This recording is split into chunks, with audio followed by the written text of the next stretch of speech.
Back when I was built like a stomach spilling over the waistline, chest bouncing like a busted suspension, and somehow thinking protein bars were a full meal. Looking back, I really was the type to Google how to get abs in 2 weeks while eating cereal at 2 a.m. I'd do like 14 push-ups once a week and wonder why I wasn't shredded yet. It was this combination of just not really knowing what to do, this deficit of knowledge, which kind of led to me not being able to build real consistency, and that kind of tied into a lot of the reset every single month loops I'd have. Fast forward, I dropped the fat, built some muscle, and finally figured out what actually works. Not the fancy stuff, no fat burning teas, just 10 brutally honest tips that took me way too long to accept. So let me save you years of trial and error and show you what actually works. And real quick, if you've been stuck spinning your wheels and you're finally ready to get lean for real, I break everything down inside of my coaching program. Custom diet, training, high protein meals, everything. Links in the description if you're ready to actually lock in. Number 1, you're not special. Let me just say it straight, your metabolism isn't broken, you're not some rare Pokemon, you just eat more than you think and move way less than you swear you do. I don't care about what some girl on TikTok said about starvation mode. If you're maintaining your weight on 1,200 calories a day, you're not actually eating 1,200 calories. You're either underestimating, forgetting, or straight up lying to yourself, your food tracker, and anyone who'll listen. You log the chicken and rice, sure, but that Starbucks Frappuccino you sipped like water, the 4 spoonfuls of peanut butter while meal prepping, or that bag of chips you swore you were just gonna taste, conveniently left that out. And don't hit me with the genetics excuse. You've never seen a fat baby bench pressing a Pop-Tart. What I'm saying is odds are you didn't come out of the womb addicted to sugar and skipping leg day. But it's all learned, so you can unlearn it. Number 2, stop switching programs. Every time your gains stall, you start tweaking shit, overhauling absolutely everything. Maybe I need to do a full body plan. Maybe I need more drop sets. Actually, that's oftentimes a pretty good idea. Maybe I'll just switch to calisthenics this week. The point is, no, you need consistency. Program hopping's just procrastination in gym shorts. You feel productive because it's new and exciting, but in reality, you're just scared to actually commit and see something through. Or you just have a super short attention span and get bored super fast. But you don't need the perfect plan, you just need to actually follow through with a plan. Same split, same exercises, track your lifts, show up, get stronger. But a lot of the time, it's like you follow it for like 8 days, don't see a 6-pack, and decided it wasn't working. A lot of people don't even give their plans a chance to work. Your body can't adapt and build muscle if you never see anything through long enough to actually force it to make those adaptations and grow some muscle. So stop looking for magic, stop copy pasting influencer workouts, come up with a plan, stick to it, and stop training like a confused goldfish. 3,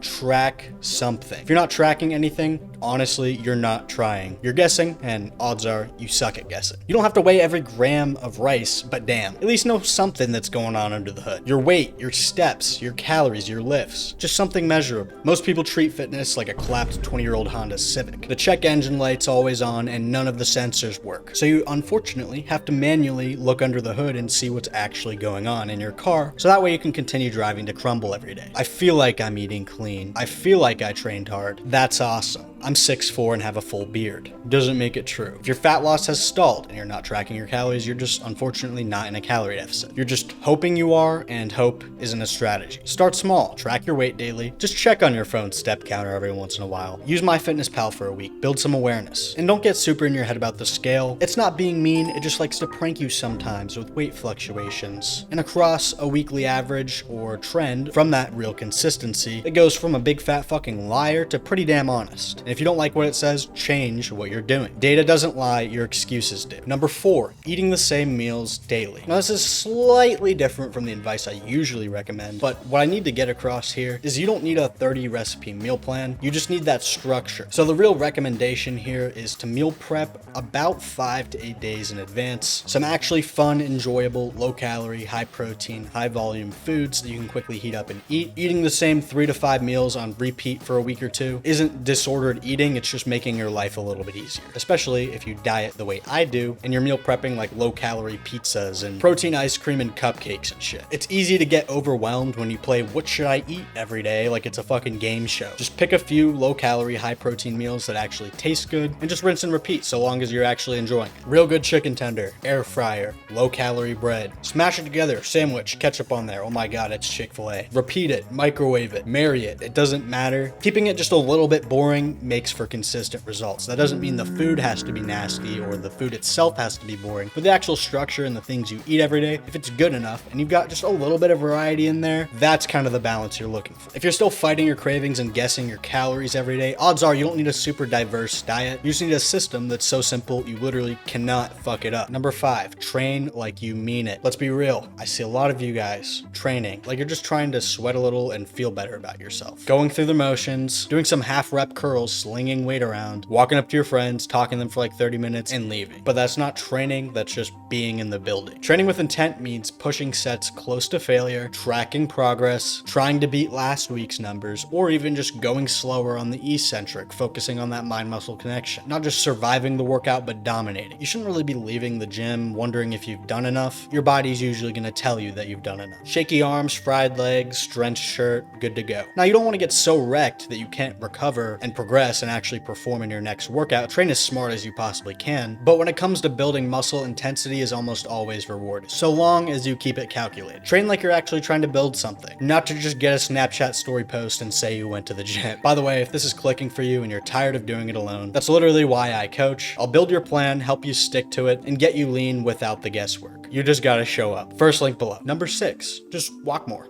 Seriously. You don't need a Peloton or a 40-minute HIIT workout death circuit. Just start walking on sunshine.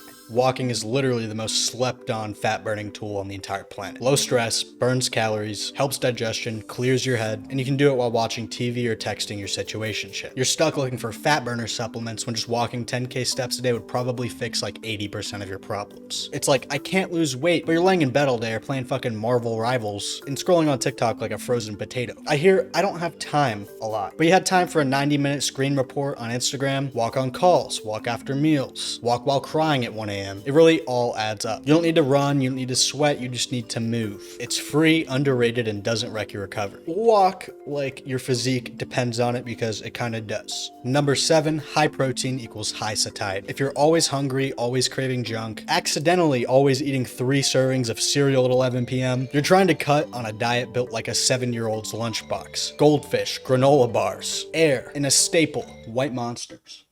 But then you wonder why you feel like a rabid raccoon by dinner. Protein fills you up, stabilizes your appetite, and oftentimes will keep you from turning into a late night snack demon. Plus, it literally builds and preserves muscle, which is kind of the whole reason you're going to the gym, and your body can't just like photosynthesize it. You need to get in those building blocks for your muscle tissue somehow. And by somehow, I mean unfortunately by eating it. And again, this doesn't mean that you have to spend half your calories for the day on dry ass shit chicken breast. It just means that you need to get a little bit more creative in the kitchen. For myself personally and for my coaching clients, I do a lot of custom recipes. For example, low calorie, high protein pizzas, quesadillas, chicken sandwiches, brownies, cookies. The goal is to get in your protein by just eating what you naturally already are wanting. It's not always going to be 120% convenient and just work out magically. Of course, there's still going to be times where you just have to kind of suck it up and eat some chicken breast or get in a quick scoop of protein powder to get your protein up, but just get creative or get hungry. You don't need 300 grams, but just aim for a gram of protein per pound of lean mass and split it up between your meals. Number 8, weekends still count. You're not really in a calorie deficit, sadly, if you go full ball sack Monday through Friday and then you eat like a rabid raccoon on the weekend. Like 1,800 calories a day, feeling like an absolute king. Then Friday night hits and suddenly it's drinks, takeout, desserts, and oh fuck it, I'll start again Monday. As much as I wish this wasn't the case, one bad weekend really can erase an entire week of progress. Like a 2,000 calorie surplus on Saturday and Sunday can really set you right back to maintenance or even a little bit above it. And I get it, you don't want to be that guy at dinner, but you also don't want to keep starting over every week. You kind of need to pick one. I have genuinely showed up to friends' houses and social gatherings with low calorie, high protein pizzas in my backpack and stuck them in the air fryer. Sure, they might have thought I was a psychopath, but you also gain some aura by showing you know how to cook. And you can still go out, just don't black out and pretend like the food didn't happen. Maybe even track loosely, eat light earlier in the day, or fast if you have a really big fat ass event coming up. Choose smarter options, walk after. The scale doesn't care if it was your friend's birthday, fat gain doesn't take weekends off. Number 9, you won't always be motivated. Motivation's fake. It's like a sugar high. You're not gonna wake up every day excited to train really hard and diet perfectly. Unless maybe you're looking a little extra sharp that morning. Or maybe on the opposite side of things, you're looking a little extra chubby. I don't know. It kind of depends on your brain and your mindset. Anyways, you shouldn't need motivation. You need systems. You brush your teeth without feeling inspired, and you go to work when you're super tired and slept like shit. It's really the exact same deal. Some of you guys are waiting for like this magical dopamine burst to hit before you ever take any action at all. But that's backwards.